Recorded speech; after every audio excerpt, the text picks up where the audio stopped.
Extension of Mendelism and gene environment, जो कि काफ़ी ज़्यादा इंपॉर्टेंट फर्स्ट सेमेस्टर के लिए होने वाला है वीडियो। अगर आप बीएससी फर्स्ट सेमेस्टर में बायो लिए हैं तो आपको घबराने की बात नहीं है। यूनिट नंबर 6 उसी के रिगार्डिंग है, मेंडलिज्म जीन एंड एनवायरनमेंट। काफ़ी ज़्यादा आसान चैप्टर है। आप यूपी बोर्ड से चाहे सीबीएसई बोर्ड से आपका इस चैप्टर में कम से कम 20 प्लस स्कोर कर लेंगे, क्योंकि ये यूनिट नंबर 5 से बिल्कुल रिगार्डिंग रिलेटेड है। ठीक है, किसी भी आप स्टेट यूनिवर्सिटी या फिर सेंट्रल यूनिवर्सिटी से बिलोंग करते हो बीएससी बायो के साथ, तो काफ़ी ज़्यादा मोस्ट इंपॉर्टेंट है। टॉपिक आपको बस मिला लेना है। तो अगर आप structure and function of cell organelles first का and structure and function of cell organelles second, structure and function of cell organelles second के साथ nucleus and chromatin structure unit number 3 है। Cell cycle, cell division and cell signalling unit number 4 and एक है Mendelism and sex determinism, तो unit number 5 है। And unit number 7 है जो कि human chromosome pattern of inheritance. And unit number 8 आपका infectious disease. And जो आपका यूनिट नंबर 6 है ये है आपका आपके सामने प्रेजेंट है, extension of Mendelism of gene and environment. जैसा कि नाम ही में ही रखा है, तो यह जो है चैप्टर स्टार्ट करने से पहले आपको सबसे बेसिक चीज़ पता होना चाहिए। क्या होता है बेसिक, सबसे बेसिक क्या है चैप्टर का? तो सबसे बेसिक की कदर आता है सेल क्या होता है। यही सेल के अंदर सब कुछ कहानी। सेल को हम हिंदी में कोशिका बोलते हैं जनरली। सेल के अंदर प्रेजेंट होते हैं काफ़ी ढेर सारे ऑर्गेनेल्स। ऑर्गेनेल्स मतलब कि जो सेल के अंदर प्रेजेंट होते हैं मटेरियल, उसी को हम ऑर्गेनेल्स बोलते हैं सेल के अंदर। तो आप देख सकते हैं यहाँ पे किस प्रकार से ऑर्गेनेल्स प्रेजेंट है इनसाइड दिस सेल। ये आप देख सकते हैं, ये एक सेल का फिगर है, एक सेल का चित्र है। आप देख सकते हैं सेल का एक डायग्राम है, फिर हम इसको फिगर बोल सकते हैं। इसके अंदर क्या क्या मटेरियल प्रेजेंट है आप बता सकते हैं इसको। इसके अंदर देख सकते हैं यहाँ पे इसका फूड प्रेजेंट है, फूड वैक्यूल प्रेजेंट है। ठीक है, न्यूक्लियस प्रेजेंट है एंड इसका माइटोकॉन्ड्रिया प्रेजेंट है, गोल्जी बॉडी प्रेजेंट है, गोल्जी अपैरेटस प्रेजेंट। तो ये काफ़ी यहाँ पे ढेर सारे ऑर्गेनल्स प्रेजेंट होते हैं। उसी ऑर्गन्स को हम बोलते हैं सेल ऑर्गेनल्स, जैसा कि आप यूनिट 1 एंड 2 में पढ़े होंगे। अगर आप यूनिट 1 एंड 2 नहीं पढ़े तो उसका भी वीडियो आप देख सकते हैं कमेंट बॉक्स में। ठीक है, उसका लिंक दे दिया जाएगा आपको। तो हम सबसे पहले देखते हैं यहाँ पे इनसाइड द सेल, सेल के अंदर क्या क्या होता है। तो आप देखेंगे कि सेल के अंदर न्यूक्लियस प्रेजेंट होता है। ठीक है, फिर उस न्यूक्लियस के अंदर ही प्रेजेंट होता है क्रोमोसोम, एंड उस क्रोमोसोम के अंदर डीएनए प्रेजेंट होता है, एंड डीएनए के अंदर ही जीन प्रेजेंट होता है। डीएनए का एक सेगमेंट होता है छोटा सा, जिसको हम बोलते हैं जीन। तो इनसाइड द सेल इस प्रकार से कुछ प्रेजेंट होता है। आप फिगर बना लेंगे, काफ़ी ज़्यादा इंपॉर्टेंट है, क्योंकि इसी की बेस पर पूरा चैप्टर आपका रन होने वाला है। तो हम आपको बता देंगे किस प्रकार से होता है। देखिए, जो डीएनए है कुछ इस प्रकार का इसका शेप होता है, जो कि सेल के अंदर ही प्रेजेंट होता है इनसाइड द न्यूक्लियस। तो इस प्रकार से जो होता है उसमें यहाँ पे छोटे छोटे न्यूक्लियोटाइड या फिर बेस पेयर लगे रहते हैं। ठीक है, base pair adenine and guanine का रहता है। ये यूनिट नंबर 1 एंड 2 में है। आप अगर नहीं क्लियर हो रहा हो तो वहाँ से आप इजीली कर सकते हैं क्लियर इसको। तो एडेनिन एंड ग्वानिन जो एक सीगमेंट है, मैं कलर थोड़ा चेंज कर लूँ। ये जो सीगमेंट है, ये सीगमेंट जो एक सीगमेंट है, इसी को हम बोलते हैं जीन। ईजली इसको हम क्या बोलते हैं, इस सीगमेंट को हम छोटे सीगमेंट को बोलते हैं जीन। तो ये हो जाता है जीन का कुछ पार्ट। तो चलते हैं, हम मूव करते हैं आगे की तरफ, और हम बता दें इस वीडियो में आपको क्या क्या टॉपिक आपका कवर किया जाएगा। यार, इस वीडियो में आपको सेक्स लिंक्ड जीन के बारे में बताया जाएगा, chromosome basis of sex linked inheritance, colour blindness in man, उसी के साथ हीमोफीलिया और bleeder disease in ma'am. Ma'am मतलब यहाँ पे मैम से रिलेटेड है, यानी कि रानी Elizabeth. Silent feature of inheritance and X linked recessive character, cytoplasmic inheritance, बिल्कुल सब कुछ बेसिक से बताया जाएगा। आपको घबराने की कोई बात नहीं। लीथल जीन वह जीन होता है जिसको अगर लीथल जीन जिसमें प्रेजेंट रहेगा उसकी डेथ हो जाती है, तो उसकी एक न एक जनरेशन की। Genetic disease in man, yellow mice and creeper fowls. ठीक है, उसी के साथ येलो माइस क्रीपर फॉल्स की बात है। यहाँ पे आपका टॉपिक आता है जेनेटिक डिजीज इन मैन, जो जेनेटिक डिजीज जो चला जाता है मैन में। जीन का इंटरेक्शन कैसे होता है, मेल का फीमेल से कैसे जीन का जीन से इंटरेक्शन होता है, उसको qualitative and quantitative gene interaction काफ़ी ज़्यादा इंपॉर्टेंट है। Multiple gene inheritance, multiple allele and environment. तो चैप्टर का नाम है। तो ये दो प्रकार से डिवाइड होता है। एक्सटेंशन मतलब होता है किसी चीज़ का एक्सटेंड करना, कितना एक्सटेंड हो रहा है कोई चीज़, कितना बड़ा हो रहा है, कितना बड़ा हो रहा है कोई चीज़। तो मेंडल का जो है किस प्रकार से इन्वायरमेंट के फैक्टर से किस प्रकार से डिफरेंस देखने को मिलता है। हम देखते हैं इंटर एलिलिक या फिर इंट्राजेनिक या फिर एलिलिक हम बोलते हैं। एक यहाँ पे क्रोमोसोम, एक यहाँ पे डीएनए का सेगमेंट को बनाया गया। यहाँ पे देख सकते हैं किस प्रकार से ए वाला जीन यहाँ बी वाले से इंटरेक्ट कर रहा है, मतलब एक दूसरे के यहाँ पे ये जो है इंट्रा एलिलिक है। ठीक है, सर मेंडल ने कंप्लीट डोमिनेंस और इंडिपेंडेंट असॉर्टमेंट को बताया था, किस प्रकार से रेड वाइट को बनाते हैं।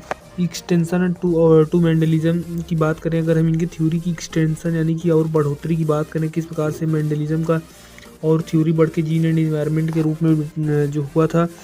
मेंडल की experiment used a very simple genetic system, बहुत ही सिंपल जेनेटिक सिस्टम को यूज़ किए थे। ईच जीन हैज़ 2 एलील्स, हर एक जीन के पास 2 एलील होते हैं, यानी कि एक जीन के पास कितने एलील होते हैं, हर जीन के पास 2 एलील होते हैं, हर जीन के पास 2 एलील्स होते हैं। एलील जैसे कि आर आर हुआ एक एलील है, स्मॉल आर आर दोनों मिला के 2 एलील्स हो गए, तो इसको हम बोलते हैं एक एलील। ठीक है, तो जीन से ही एलील बनता है। यहाँ पे दिया फिर उसके बाद 1 dominant and 1 recessive and gene do not interact with each other, gene एक दूसरे से इंटरेक्ट नहीं करते। We are going to look some variations and multiply alleles interaction between genes and environmental effects.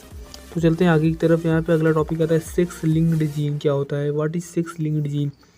तो एक्स एंड वाई क्रोमोजोम को ही हम sex chromosome कहते हैं। एक्स एंड वाई ही दो ही होता है। एक्स क्रोमोजोम जो कि डबल एक्स फीमेल का होता है एंड एक्स वाई मेल का होता है, जैसा कि आप लोग इसके बारे में पहले से ही जानते आ रहे हैं, X X and X Y. तो ये 2 क्रोमोजोम्स होता है। ऑल जीन्स लोकेटेड, यही सब जीन्स जो होते हैं इसी क्रोमोजोम्स के ऊपर लोकेटेड होती है। इसी 2 क्रोमोजोम्स के ऊपर सभी जीन इस प्रकार से कुछ लोकेटेड होते हैं। फिर उसके बाद यहाँ पे अगर आप आगे देखिएगा तो आगे आपके लिए क्या दिया है यहाँ पे, इसी को हम सेक्स लिंक्ड जीन कहते हैं, होता है सेक्स लिंक्ड जीन। तो आई होप क्लियर हुआ हुआ। एक्स एंड वाई जीन को हम कहते हैं सेक्स लिंक्ड। आगे है chromosomal basis of sex and inheritance, किस प्रकार से पेरेंट का कैरेक्टर चाइल्ड में आता है, उसी को हम बोलते हैं इनहेरिटेंस। इनहेरिटेंस क्या होता है, किस प्रकार से पेरेंट का कैरेक्टर चाइल्ड में आता है, उसी को हम कहते हैं इनहेरिटेंस। किस प्रकार से सेल से न्यूक्लियस से क्रोमोजोम से डीएनए से जीन से कोड किस प्रकार से बनता है, यही एक प्रकार का क्रोमोजोम का बेसिस है। क्रोमोजोम क्या होता है, जो कि सेल न्यूक्लियस के अंदर प्रेजेंट होता है एक ऑर्गन, उसी को हम क्रोमोजोम कहते हैं। उसी के अंदर डीएनए क्वाड होता है जो कि जेनेटिक मटेरियल को ट्रांसफर करता है। एक्स वाई फादर है एंड एक्स एक्स यहाँ पे मदर दिखाया गया है किस प्रकार से। ये इसका गैमिट बनता है एक्स एंड इसका वाई, इसका बनता है एक्स एक्स। तो यहाँ पे क्रॉस होता है तो 50% चांस होता है प्रोजनी का कि मेल होगा कि फीमेल अगला सन। तो अगर कोई कहेगा कि जो है इनहेरिटेंस कैरेक्टर कितना परसेंट चांस होता है, तो वहाँ पे आप बताएंगे 50% चांस ऑफ इनहेरिटेंस, यानी कि अगर एक जनरेशन से दूसरी जनरेशन में जा रहा है तो उसका 50% चांस रहता है कि मेल होगा कि फीमेल। अगला आपका टॉपिक आता है कि कलर ब्लाइंडनेस। कलर ब्लाइंडनेस अगला टॉपिक आता है, बहुत ही इंपॉर्टेंट टॉपिक है कलर ब्लाइंडनेस। यहाँ पे आप देख सकते हैं कि कलर ब्लाइंडनेस का मैंने कुछ फिगर लगाया है। यहाँ पे आप देख सकते हैं कि इस प्रकार से यहाँ पे एक कलर है और चश्मे में देखने के बाद इस प्रकार से जिसे लगता है उसी प्रकार से कलर ब्लाइंडनेस में पेशेंट को दिखता है। इसमें क्या होता है, रेटिना ऑफ द आई ख़राब हो जाती है। यहाँ पे आप देख सकते हैं कुछ प्रकार से कलर ब्लाइंडनेस का चेक कराने का यहाँ फिगर बनाया गया है। तो आगे की तरफ चले तो यह एक्स लिंक्ड रिसेसिव एलील्स पे होता है। रेटिना ऑफ द आई ख़राब हो जाता है। रेड एंड कोन जो है नहीं कलर रिकग्नाइज कर पाता है, लाइट सेंसिटिव हो जाता है। 4 टाइप होता है, ड्यूटॉन टाइप जो कि 75% मोस्ट केस में ड्यूटॉन टाइप वाला देखने को मिलता है, और ग्रीन रेड होता है। इसमें ग्रीन एंड रेड कलर को देखने में डिफ़िकल्टीज फेस करना पड़ता है। एक होता है प्रोटॉन टाइप जो कि बहुत कम देखने को मिलता है, लेस कॉमन है। ग्रीन और रेड को डिफ्रेंशिएट करने में, यानी कि इसमें रेड जो है ग्रीन जैसा दिखेगा और इसमें ग्रीन रेड जैसा दिखेगा, तो इसका डिफ़िकल्टी एक आता है ट्रिटान टाइप जो कि काफ़ी रेयर बहुत कम केस देखने को मिलता है। इसमें पुअर रिकग्नाइजेशन हो जाता है, काफ़ी कम देख पाते हैं लोग इसमें। और एक होता है टोटल कलर ब्लाइंड जिसमें पूरे अंधे हो जाते हैं लोग। ये देखिए यहाँ पे पहले टाइप जो ड्यूटॉन टाइप उसका यहाँ फिगर बना है, जिसको ड्यूटॉन टाइप हुआ रहता है वो ये भी नहीं पढ़ पाता है। यहाँ पे जो कि 7 लिखा हुआ है, यहाँ पे काफ़ी लोग इसे भी नहीं पढ़ पाते हैं। तो यहाँ पे आप भी अपने आँख का चेकअप कर सकते हैं ईजिली। हम बढ़ते हैं आगे की तरफ। यहाँ आप देख सकते हैं ड्यूटॉन टाइप में नॉर्मल विज़न ऐसा होता है एंड ड्यूटॉन टाइप जब हो जाएगा तो इस प्रकार से कुछ आप देख पाएंगे। अगर ऐसी चीज़ जो नॉर्मल है, यहाँ पे आपको ये डिजीज़ होने के बाद जो डिजीज़ का नाम है कलर ब्लाइंडनेस, जो कि एक्स लिंक्ड आपको याद रखना है, एक्स लिंक्ड रिसेसिव में काफ़ी इंपॉर्टेंट हो जाता है। तो यहाँ पे आपको इस प्रकार से कुछ दिखाई देगा, तो ये होता है ड्यूटॉन टाइप। फिर उसके बाद हम चलते हैं अगले टॉपिक की तरफ। ह्यूमन इनहेरिटेंस का यहाँ पे कुछ एग्जांपल दिया हुआ है, किस प्रकार से यहाँ पे जो है एक पेरेंट की तरह बिल्कुल जो है डॉटर है एंड उसी तरीके से बिल्कुल यहाँ पे एक इसकी डॉटर है पेरेंट की तरह से, इसी को हम कहते हैं इनहेरिटेंस। तो अगली टॉपिक आती है हीमोफीलिया और bleeder disease in ma'am. Haemophilia और ब्लीडर डिजीज़ इन मैम क्या होता है, बहुत ही इंपॉर्टेंट टॉपिक है। It is an condition in which blood does not clot at the normal rate. इसमें क्या होता है, जैसे आपको दिखा दें यहाँ पे, अगर मान लीजिए अगर आप देखे होंगे यहाँ पे कुछ इस प्रकार का एक्सीडेंटल कंडीशन आप कभी न कभी ज़रूर देखे होंगे, इस प्रकार का एक्सीडेंटल कंडीशन। तो इसमें क्या होता है, इसी कंडीशन में जो ब्लड है आप देख रहे हैं काफ़ी तेज़ी से मूव हो रहा है। तो ये क्या होता है, इसमें नॉर्मल रेट से ब्लड जो है क्लॉट नहीं होता, काफ़ी तेज़ से मूव होता है। लगभग 10 से 15 मिनट में यहाँ ब्लड क्लॉट होगा। ठीक, जनरली ब्लड देखेंगे अगर आप कहीं चोट लगेगा तो 1 से 2 मिनट के अंदर ही क्लॉट हो जाता है, कहीं छोटी मोटी चोट लगेगी तब, तो यहाँ ब्लड क्लॉट नहीं होता है। तो यही होता है आपका हीमोफीलिया और ब्लीडर डिजीज़। मैंने आपको दिखा दिया फिगर, आई होप क्लियर हुआ होगा। It is a condition in which A blood does not clot at the normal rate. Normal clot time 5 minute है, टेक 10 से 120 मिनट तक ले लेता है क्लॉट होने में, काफ़ी ज़्यादा समय ले लेता है। यक्स लिंक्ड रिसेसिव एलील्स पे होता है ये भी, यानी कि यक्स लिंक्ड पे होता है। अगर यक्स है रवाई है तो यक्स पे ही होगा। एंड हम बता दें ये जो है पहली बार क्वीन विक्टोरिया इंग्लैंड की थी, जो महारानी थी इंग्लैंड की, उन्हीं के परिवार में यह सबसे पहली बार देखने को मिला था। ये जेनेटिकल डिजीज़ भी है सबसे पहले, आपको यक्स लिंक्ड रिसेसिव एलील है तो अभी तक देखने को मिलता ही रहता है उनके परिवार में। फिर एक आता है silent feature of inheritance of x linked recessive character. क्या है साइलेंट फीचर? साइलेंट फीचर क्या है यक्स लिंक्ड रिसेसिव कैरेक्टर का मेंडेलियन के? तो साइलेंट फीचर यही है कि यहाँ पे सकते मेल 6 जो यक्स वाई है एंड फीमेल का यक्स 6 है। ये 1 dose of x linked gene रहता है, ये double dose of x, double क्योंकि इसमें 2 है तो ये double dose of x linked रखता है। फिर यहाँ पे देखेंगे but parent does not decide, तो ये नहीं है कि पेरेंट डिसाइड के लिए यक्स लिंक्ड रिस्पॉन्सिबल होगा। मोस्टली लोग कहते हैं कि फ़ीमेल ही रहती है रिस्पॉन्सिबल के लिए, लेकिन ऐसा नहीं है। क्योंकि जब भी अगर प्रोजनी को कोई डिसाइड करने वाला रहेगा तो वहाँ पे 50% का एवरेज लगता है, क्योंकि ये नहीं कोई डिसाइड कर सकता है, चाहे एक डबल एक्स फीमेल के पास हो चाहे एक्स वाई हो, तो डिसाइड फैक्टर दोनों ही हो सकते हैं, क्योंकि ये साइटोप्लाज्म पे डिपेंड करता है। तो अगली टॉपिक ही आपकी आएगी साइटोप्लाज्मिक इनहेरिटेंस। तो उससे पहले मैं आपको एक फिगर दिखाता हूँ। ये देखिए रानी एलिजाबेथ, इन्हीं की फैमिली में सबसे पहली बार देखने को मिला था। क्या? इन्हीं के फैमिली में सबसे पहली बार देखने को मिला था आपको जो ब्लीडर डिजीज़ है जिसको हम बोलते हैं हीमोफीलिया। हीमोफीलिया सबसे पहली बार इन्हीं के फैमिली के ब्लड में देखने को मिला था, ब्लड क्लॉट जो कि नॉर्मल रेट से नहीं हो रहा था। तो ये है रानी एलिजाबेथ। तो साइटोप्लाज्मिक इनहेरिटेंस देखिए, आपको हम बता दें सबसे पहले साइलेंट मतलब क्या होता है। साइलेंट मतलब इकाई लोग साइलेंट मतलब होता है जो फीचर दिखाई पड़ता है, तो उसी को हम बोलते हैं जो फीचर दिखाई पड़ता है एक्स लिंक्ड रिसेसिव कैरेक्टर में। फिर अगला टॉपिक आपका आता है यहाँ पे साइटोप्लाज्मिक इनहेरिटेंस क्या होता है। साइटोप्लाज्मिक इनहेरिटेंस देखिए, साइटोप्लाज्म मतलब कि जो सेल के अंदर प्रेजेंट रहता है, जैसे एक सेल है यहाँ पे मान लीजिए, अभी आपको सेल दिखाता हूँ। एक सेल इस प्रकार से कुछ रहता है, इसके अंदर जो ये डॉट डॉट जो लिक्विड यहाँ पे रहता है इसको हम कहते हैं साइटोप्लाज्म। इसी के अंदर यहाँ पे गोल्जी बॉडीज़, यहाँ पे राइबोसोम्स, गोल्जी एपार्टेट, इस प्रकार से सेल के अंदर सब कुछ जो है मौजूद रहता है। तो यहीं पे साइटोप्लाज्म होता है। यहाँ साइटोप्लाज्म से जो एक जनरेशन से दूसरी जनरेशन में कैरेक्टर का ट्रांसफर को हम कहते हैं साइटोप्लाज्मिक इनहेरिटेंस। तो यहाँ पे दिया हुआ है एक जनरेशन से दूसरी जनरेशन को इनहेरिटेंस कहते हैं। तो साइटोप्लाज्म मैंने आपको बता ही दिया। इसी को हम नॉन मेंडेलियन इनहेरिटेंस भी कहते हैं। Inheritance carried by cytoplasm not nucleus. तो यहाँ पे जो है इनहेरिटेंस यानी कि जो कैरेक्टर है वो यहाँ पे साइटोप्लाज्म के द्वारा कैरी किया जाएगा। इसको नॉन मेंडेलियन इनहेरिटेंस भी करते हैं। इसको extra chromosomal inheritance, non nuclear, uniparental या फिर मैटरनल इनहेरिटेंस के नाम से भी जाना जाता है। तो अगर हम जाने इसके बारे में, तो इसमें क्या होता है, एक फीमेल है, उसका यहाँ पे देख सकते हैं एग है और यहाँ पे स्पर्म है फादर का। तो यहाँ पे किस प्रकार से स्पर्म यन है, यानी कि ये हेप्लॉयड है। हेप्लॉयड यानी कि 23 कंडीशन है, यन 23 कंडीशन है। यहाँ पे ये आता है, यहाँ पे किस प्रकार से इसमें पेनिट्रेट करता है स्पर्म ओवा के अंदर। स्पर्म यहाँ ओवा के अंदर बिल्कुल पेनिट्रेट कर दिया है, आप देख सकते हैं। तो यहाँ पे 2n का कंडीशन होता है। तो यहाँ साइटोप्लाज्म के अंदर, जो कि साइटोप्लाज्म के अंदर आप देखेंगे तो यहाँ पे इनहेरिटेंस हो रहा है। इसी के द्वारा अगली जनरेशन में जो कैरेक्टर जाएगा तो अगली जनरेशन बिल्कुल इसी तरीके से आएगा। तो साइटोप्लाज्म के द्वारा कैरेक्टर क्या है, इसी को हम बोलते हैं साइटोप्लाज्मिक इनहेरिटेंस। तो आई होप आपको साइटोप्लाज्मिक इनहेरिटेंस क्लियर हुआ होगा। मैन तो हम सबसे पहले देखेंगे लीथल जीन क्या होता है। लीथल जीन तो आपको पता था मेंडल ने क्रॉस दिया था 3:1 का जीनोटिपिक क्रॉस, फिनोटिपिक क्रॉस दिया था 1:1 का। तो वहाँ तक तो मेंडल का सही था, एक क्रॉस उनका बिल्कुल सही था।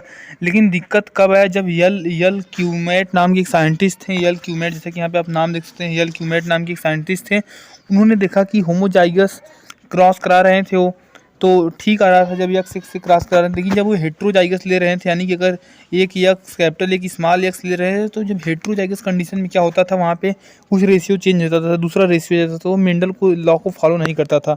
तो लीथल जीन में क्या होता था कि जो उसमें जिसे क्रॉस कराते थे तो एक उसमें से जनरेशन डेथ हो जाता था।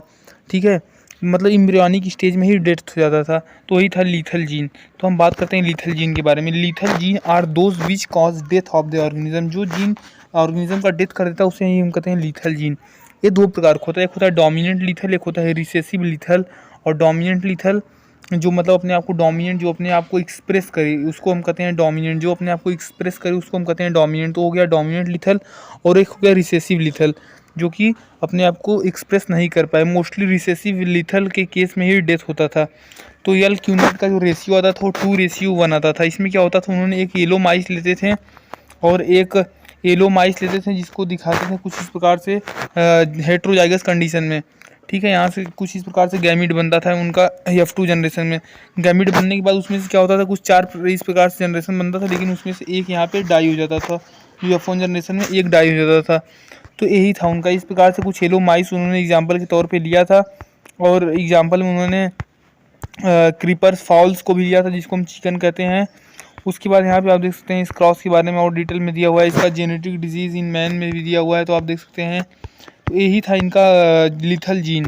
और क्रीपर फाउल्स मतलब इसका एग्जांपल, लीथल जीन का एक और एग्जांपल आता है रेंगने वाले जो होते हैं क्रीपर फाउल्स, एलोमाइस। तो लीथल जीन वही जीन होते हैं जिसके द्वारा ऑर्गेनिज्म का डेथ हो जाता है, उसे हम कहते हैं लीथल जीन। तो आई होप आपको लीथल जीन क्लियर हुआ होगा। अब हम आगे की तरफ बढ़ते हैं। अगला टॉपिक आपका है जेनेटिक डिजीज़ इन मैन। वह डिजीज़ जो कि जीन के द्वारा, यानी कि आपके फादर से आपके आप में जो जीन आता है, फादर टू चाइल्ड में जो डिजीज़ आता है उसी को हम कहते हैं जेनेटिक डिजीज़। ठीक है, अब बात करें तो इसमें सबसे पहला आता है जुवेनाइल एमोर्टिक आइडोसी एंड दूसरा है सिकल सेल एनीमिया, फिर एक है फिनाइल कीटोन्यूरिया एंड एक है लीफ कलर इन स्नैपड्रैगन प्लांट का केस है। हम देखते हैं धीरे धीरे एक एक करके डिजीज़ हैं जो कि होता है जेनेटिकल डिजीज़, जैसे कि फिनाइल कीटोन्यूरिया है आपका। उसके बाद एक आता है यहाँ पे आपका एक देख सकते हैं डिजीज़ जो कि आइडोसी, जिसको हम कहते हैं आइडोसी वाली कैटेगरी में जो डिजीज़ आता है, जिसका नाम है आपका जुवेनाइल एमोर्टिक आइडोसी वाले कंडीशन में हैंड पूरा बिल्कुल इस तरीके से देख सकते हैं कि इस प्रकार स्वेलिंग हो गया है, ब्रीथिंग लेने में प्रॉब्लम हुआ, पेन में दर्द होगा, जॉन्डिस हो जाएगा, पीलिया का भी खतरा रहेगा, बैक पेन रहेगा, आर्म लेग पेन रहेगा, जॉइंट पेन, फूड स्वेलिंग, पूरा बहुत खतरनाक बीमारी होता है आइडोसी का। यहाँ पे आप करें लीथल जीन पहचानने का तरीका, यहाँ आप देख सकते हैं किस प्रकार से माइस वाला कंडीशन यहाँ बिल्कुल अच्छे समझा गया आपको। डेड, एक माइस डेड हो जाता है एंड एक येलो कोट का रहता है, एक वाइट कोट का एंड एक येलो कोट का। तो इसमें क्या रहता है 2:1 आता है, जबकि 3:1 मेंडल का था। तो यही था इनका कुछ लीथल जीन का कंडीशन। तो आप इसको भी इजीली पढ़ सकते हैं। देखिए यहाँ पे है फिनाइल कीटोन्यूरिया कंडीशन किस प्रकार से रहता है, तो यहाँ पे कुछ फिगर दिखाया गया आपको, इजीली आप समझ सकते हैं। बिल्कुल जिस तरीके से लकवा नहीं मार देता उस प्रकार का कुछ कंडीशन रहता है। तो अगला टॉपिक आपका आता है जीन इंटरेक्शन के बारे में बात करते हैं। क्या होता है gene interaction? The influence of alleles and non alleles or normal phenotypic presence expression of gene, उसी को हम कहते हैं जीन इंटरेक्शन। ये पहली बार बेटसन के द्वारा यही फैक्टर हाइपोथेसिस था इनका। एक था इंट्राजीनिक, जिसको इंट्रा एलिलिक कहते हैं, एक था इंटरजीनिक जिसको हम नॉन एलिलिक कहते हैं। इसमें 2 जीन का इंटरेक्शन होता है। जैसे 2 जीन का इंटरेक्शन मैं आपको बताऊं कैसे, ये यहाँ पर देखिए आपको बताते हैं कैसे 2 जीन का इंटरेक्शन होता है। यहाँ पर देखिए आप ध्यान से, जैसे एक टी और टी है, एक आर और आर है, तो इस 2 जीन इस जीन का इससे इंटरेक्शन जो होता है इसी को हम कहते हैं जीन इंटरेक्शन। मतलब एक जीन का दूसरे जीन से इंटरेक्शन को ही हम कहते हैं जो है जीन इंटरेक्शन। ठीक है, इसी प्रकार से कुछ इसमें भी होता है। तो यहाँ पे एक दिखाया गया कि टी एक जो है कंडीशन है जो कि एक हेट्रोजाइगस कंडीशन है। उस कंडीशन में दिखाया गया है ना तो पूरा डोमिनेंस है ना तो पूरा रिसेसिव। तो इसी प्रकार से दिखाया गया कि इस प्रकार से जीन इंटरेक्ट करते हैं ये, और इसी कंडीशन को हम कहते हैं epistasis interaction to produce a different expression of 2 more independent gene. इसका एग्जांपल आता है इनकम्प्लीट एंड कम्प्लीट डोमिनेंस। अब जीन इंटरेक्शन भी 2 टाइप का होता है जो कि बहुत ज़्यादा इंपॉर्टेंट होता है। एक होता है क्वालिटेटिव जीन इंटरेक्शन, एक होता है क्वांटिटेटिव जीन इंटरेक्शन। अब हम जानेंगे एक एक करके क्वालिटेटिव जीन इंटरेक्शन क्या होता है और क्वांटिटेटिव जीन इंटरेक्शन क्या होता है। तो हम पहले जान लेते हैं क्वालिटेटिव। क्वालिटी यानी कि जो क्वालिटी बेस पे होता है, जैसे कि मान लीजिए मैं आपको भी दिखाता हूँ फिगर के तौर पे, आपको कुछ फिगर दिखाता हूँ। जैसे कि ये देखिए, ये क्वालिटी आपको दिखा रहा है अपना क्वालिटी, मतलब बोले तो जैसे ये देखिए इसका कॉम्ब ऑफ फ्लावर, ये जो देख रहे हैं आप इस मुर्गे का, ये जो आपका है इसका देखिए कॉम्ब जो है इसकी क्वालिटी को दिखा रहा है। तो ये हो गया क्वालिटी बेस पे, मतलब किसी चीज़ के गुण को दिखाना जिसको हम कहते हैं वो क्वालिटी बेस से हो जाता है, क्वालिटी इंटरेक्शन है। ठीक है, तो एग्जांपल है किसका जो है क्वालिटी कॉम्स इन फॉल्स, जिसको हम बोलते हैं फॉल्स, इसको इंग्लिश में बोलते हैं, हिंदी में तो पता नहीं क्या क्या बोलते हैं। तो हम देख सकते हैं किस प्रकार से single com, ring com, T com, तरह तरह का कॉम है। तो ये आपको इतना ज़्यादा इंपॉर्टेंट नहीं कि आपको एग्जाम्पल है कि जो है क्वालिटेटिव जीन इंटरेक्शन का एग्जाम्पल है। और इसका एग्जांपल है flower colour in pea, coat colour in mice and feather colour in fowls. तो फीदर का कलर भी आप दिखा देते हैं। हाँ, ये वाला कलर, ये वाला भी इसी का एग्जांपल है, ये वाला फ्लावर कलर इन पी। ठीक है, ए बी सी का एग्जांपल, किस प्रकार के डिफरेंट डिफरेंट कलर का फ्लावर रहते हैं। ए भी क्वालिटी है ना, क्वालिटी को दर्शाता है, किस चीज़ को दर्शाता है, क्वालिटी ऑफ फ्लावर को दर्शाता है। तो ये भी क्वालिटी जीन इंटरेक्शन के अंतर्गत आएगा। किस प्रकार से एक ही प्लांट में दो प्रकार के जीन इंटरेक्शन पाए जा रहे हैं, दो प्रकार के जीन इंटरेक्शन, तो इसी को हम कहते हैं क्वालिटी जीन इंटरेक्शन। अभी इसका एक एग्जांपल और है जो कि कोट कलर इन माइस। ठीक है, अब ये देखिए इसके फीदर में भी डिफरेंस है कलर में, तो ये भी हो जाता है, इसी में एग्जांपल में आ जाता है। आप देख रहे हैं किस प्रकार डिफरेंट डिफरेंट प्रकार का है। तो और देखिए एक आता है क्वांटिटिव जीन इंटरेक्शन, यहाँ पे आप देखिए एक आपका आता है क्वांटिटिव। एक तो ये तो हो गया क्वालिटी जीन इंटरेक्शन, देख सकते हैं यहाँ पे दिया हुआ है सेवरल कैरेक्टर, इसमें कई सारे कैरेक्टर शामिल रहते हैं क्वालिटी वाले में। क्वांटिटिव जीन है इन इंटरेक्शन के बारे में, जो जिसको हम मल्टीपल जीन इंटरेक्शन भी कहते हैं। जो जैसे कि मैं आपको एग्जांपल देके बताता हूँ। जैसे कि अगर मान लीजिए अगर आपके कॉलेज या फिर स्कूल में अगर कभी भी आपको प्रोजेक्ट बनाना हुआ हो, कोई भी प्रोजेक्ट जो आप बनाते हैं सेमिनार की तरह, जैसे होता है एक डब्बा बनाते हैं आप, उसमें 5-6 से एक्वेरियम मान लीजिए बनाए, उस पर आप 5-10 लोगों का नाम नोट होता है, अगर आप बनाए होंगे कभी तो, या फिर अगर ग्रेजुएशन में होंगे तो ज़रूर बनाएंगे। वैसे अगर 12 तक भी बनवाया जाता है काफ़ी कॉलेजों स्कूलों में। तो हम आपको बता दें, आप उसमें बताते हैं तो उसमें 10 से 12 लोग पार्टिसिपेट करते हैं। उसमें सभी लोग का अलग अलग काम होता है। कोई चार्ट जो है बना देगा, कोई उसमें मटेरियल जुटा देगा, कोई पैसा लगा देगा, ठीक है, कोई किसी का नॉलेज होगा। तो मतलब अलग अलग लोग अलग अलग काम करते हैं।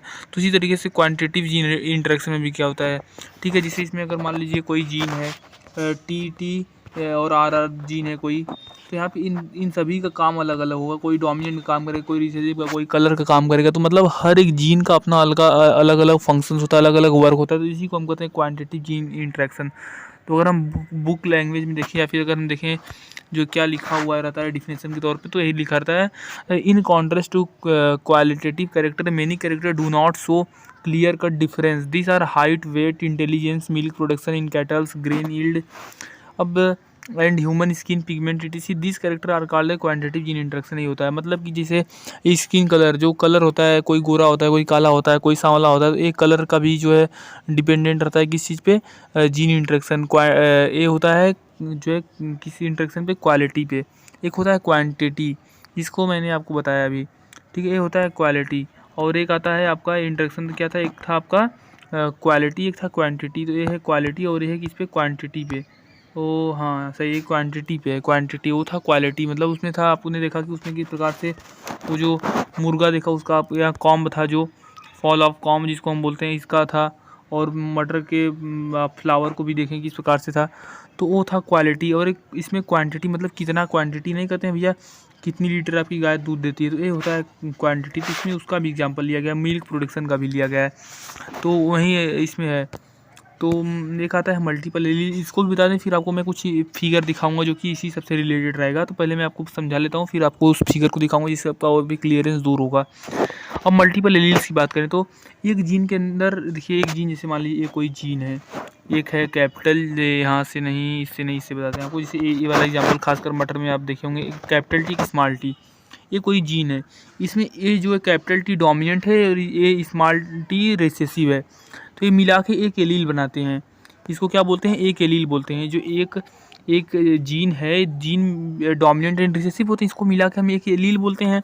और इसी प्रकार से होता है capital T, small T, capital R, small R, तो ये मिला के हो जाता है एक ट्रेट जो एक कैरेक्टर को डिसाइड करता है, ठीक है। यही होता है मल्टीपल एलील्स, यही होता है मल्टीपल एलील्स। जैसे आई कलर ऑफ ड्रासोफिला एग्जाम्पल है, रैबिट का एग्जांपल है, ह्यूमन ब्लड ग्रुप का एग्जांपल है, ABO RH होता है। किस प्रकार से अलग अलग फैक्टर, ये जो RH वाला कंडीशन है, एक इरिथ्रोब्लास्टोसिस फिटालिस एक रोग होता है, जो अभी बताएंगे आपको आगे है, जो कि उसमें क्या होता है, ये जो RH वाला कंडीशन है, यही वाला कंडीशन आता है मल्टीपल एलील्स का। उसमें क्या होता है कि जब मदर के पेट में फीटस रहता है, तो सेकेंड प्रेगनेंसी के दौरान फीटस डेथ बॉर्न होता है, मदर को भी प्रॉब्लम होता है, एक डिजीज़ का भी कॉजेज होता है। तो एक आता है कोडोमिनेंस, जो कि कोडोमिनेंस में आपको पता होगा ब्लड ग्रुप का कंडीशन होता है, ABO, इसमें आई जीन रिस्पॉन्सिबल होता है। तो यही है कोडोमिनेंस, यही है मल्टीपल, जो कि एक ही कैरेक्टर कई कैरेक्टर, मतलब एक जीन कई कैरेक्टर के लिए रिस्पॉन्सिबल, वही होता है मल्टीपल एलील। अब है यही, हाँ यही रोग के बारे में बात करना था आपसे, इरिथ्रोब्लास्टोसिस फिटालिस। ये क्या है, RH डिसीज़ इसको हम बोलते हैं, या फिर RH इनकम्पैक्टिबिलिटी भी इसको हम बोलते हैं, RH इनकम्पैक्टिबिलिटी।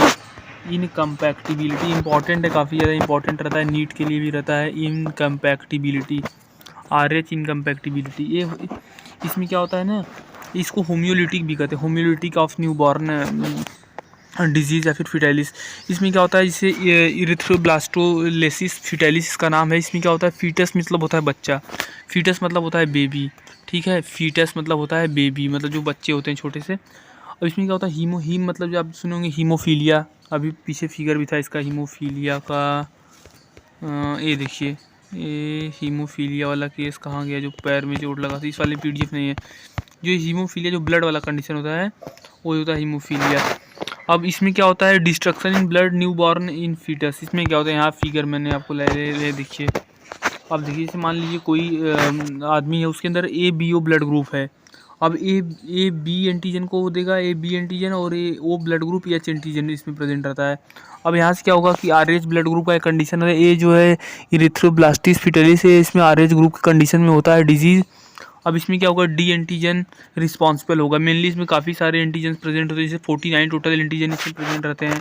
RH ग्रुप में टोटल 49 एंटीजन प्रेजेंट रहते हैं, जिसमें से D, C, E, small E और ये सब इंपॉर्टेंट होते हैं एंटीजन कुछ, ठीक है। यहाँ पे लिखा भी हुआ है, आप देख सकते हैं इजली। मैं जूम कर दूँगा, और क्या, थोड़ा सा और जूम कर देता हूँ। यहाँ देखिए, आई वो क्लियर हुआ होगा।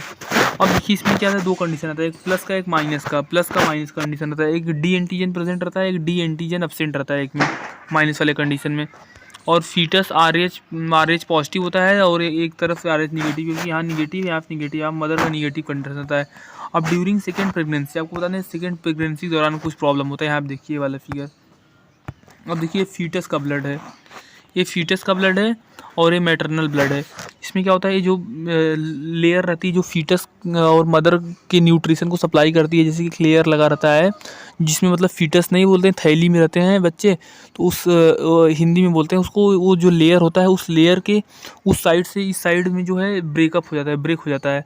अब यहाँ से जो है RH ब्लड इधर नीचे आ जाएगा सीधे सीधे, और नीचे आने के बाद मैटरनल ब्लड में आ जाएगा, जो कि जानते हैं, अगर एंटीजन तुरंत, मतलब एंटीजन स्लो एक्टिव होते होते एक समय आता है काफ़ी खतरनाक तरीके से एक्टिव होता है। वही कंडीशन होता है कि इसमें जब सेकेंड प्रेगनेंसी आती है तब ये बिल्कुल एंटीजन एक्टिव हो जाता है जो बच्चे वाला रहता है, और वहाँ पे डेथ की कंडीशन आ जाती है बच्चे फीटस की सेकेंड प्रेगनेंसी के दौरान, फर्स्ट प्रेगनेंसी में।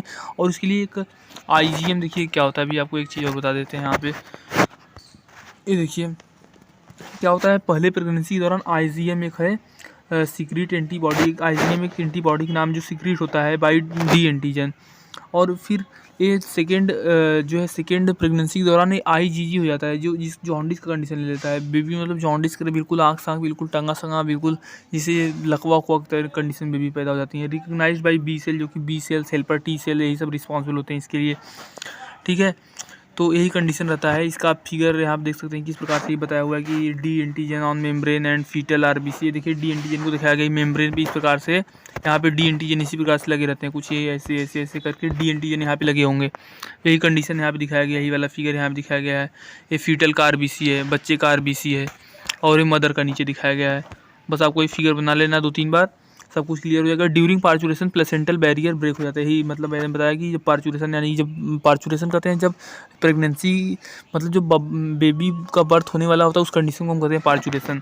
तो उसी कंडीशन को बताया गया है, वो बैरियर जो होता है ब्रेक हो जाता है, ठीक है, यही कंडीशन है। और इसके लिए, अब इसके बचाव के लिए तुरंत, मतलब फर्स्ट प्रेगनेंसी जैसे ही कंप्लीट होता है, मतलब जब पहला बेबी कंप्लीट हुआ, तो अक्सर देखते होंगे तो वहाँ पे एक वैक्सीन आती है, रोगम वैक्सीन, जो कि दे दिया जाता है, जो कि काफ़ी ज़्यादा, जो पहली प्रेगनेंसी के दौरान जब इसको दे देते हैं तो मदर की बॉडी में कुछ एंटीजन छोड़ कर चला जाता है, जो अगले प्रेगनेंसी तक खतरनाक डिजीज़ का हमेशा के लिए ख़त्म कर देता है, ठीक है। ये होता है, इसमें RH पॉजिटिव व्यक्ति होता है, मदर में RH निगेटिव। फादर में क्या होता है, जब ये डिजीज़ होता है ना, इसमें होता क्या है कि फादर RH पॉजिटिव होता है, यानी कि RH पॉजिटिव का, मदर RH निगेटिव, तब जाके बेबी को इरिथ्रोब्लास्टोसिस फिटाइलिस नामक रोग होगा, जिसको हम कई नामों से जानते हैं। आप देख सकते हैं यहाँ पे कई सारे नाम इसके दिए हुए हैं, जैसे RH डिजीज़, हीमियोलिटिक डिजीज़, ठीक है, ये है। अब एक टॉपिक आता है आपका सूडो एलील्स। अब सूडो एलील्स क्या होता है, सूडो एलील्स है, सूडो मतलब होता है फॉल्स, एलील्स मतलब होता है एलील, जैसे आपने देखा TT मिला के एक एलील्स होते हैं। अब इसमें क्या होता है, allele same but give different version, ठीक है। जैसे कि रेड का पिंक कलर, मतलब अगर रेड कलर का कोई फ्लावर है, जैसे मान लीजिए कोई रेड कलर का कोई फ्लावर, मस्त रेड कलर का कोई फ्लावर है, और यहाँ से जो अगला जनरेशन आता है वो आ जाता है पिंक कलर में, वहाँ से आ जाता है पिंक कलर में, यही है। ये देखिए हीमोफीलिया कंडीशन क्या होता है, x linked receive royal disorder इसको कहते हैं, and bleeder disorder, genetic disorder, Mendelian disorder, काफ़ी कुछ इसका नाम, इसको भी आप देख लीजिए। और ये तो कॉम वाला आप देखे ही हैं।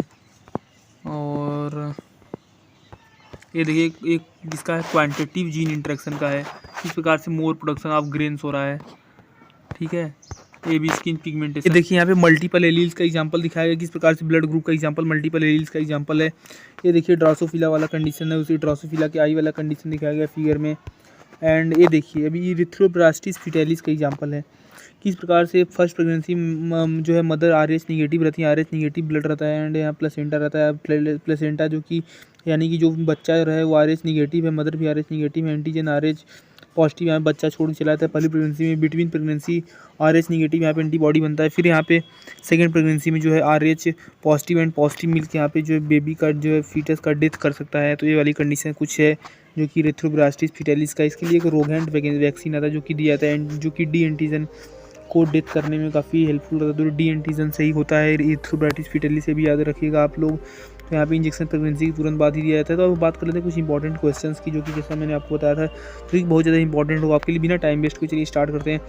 सबसे पहला MCQ क्वेश्चन आपकी स्क्रीन पे है, cytoplasmic inheritance is also called maternal inheritance because it is, यानी कि जो साइटोप्लाज्मिक इनहेरिटेंस है, जो इस सेल के अंदर मैंने आपको एग्जांपल देकर बताया था साइटोप्लाज्म रहता है, उस कंडीशन में मैटरनल इनहेरिटेंस जो है क्यों होता है। इसके लिए ऑप्शन नंबर आपका ए है विदाउट सेक्सुअल रिप्रोडक्शन, दूसरा है only female parent take part in multiplication, C है most of the cytoplasm of the zygote is provided by ovum and all of the above. तो इसका कंडीशन होगा most of the cytoplasm of the zygote is provided by ovum. Ovum सही रहता है। यहाँ पे मैंने आपको एक फिगर भी बताया था इस प्रकार से ओवम में पेनिट्रेट करता है स्पर्म, वो वाला कंडीशन। तो यहाँ पे आपका ऑप्शन नंबर सी करेक्ट है। इसी रिगार्डिंग कुछ यहाँ पे दिया हुआ है क्वेश्चन, आप इसको पढ़ सकते हैं। अब आगे बढ़े तो अगला है what are the 2 environmental factor that effect gene expression. Question है व्हाट आर द, मतलब क्या 2 बाहरी फैक्टर हैं जो कि जीन एक्सप्रेशन यानी कि जो जीन एक्सप्रेस होता है उसको प्रभावित कर सकते हैं।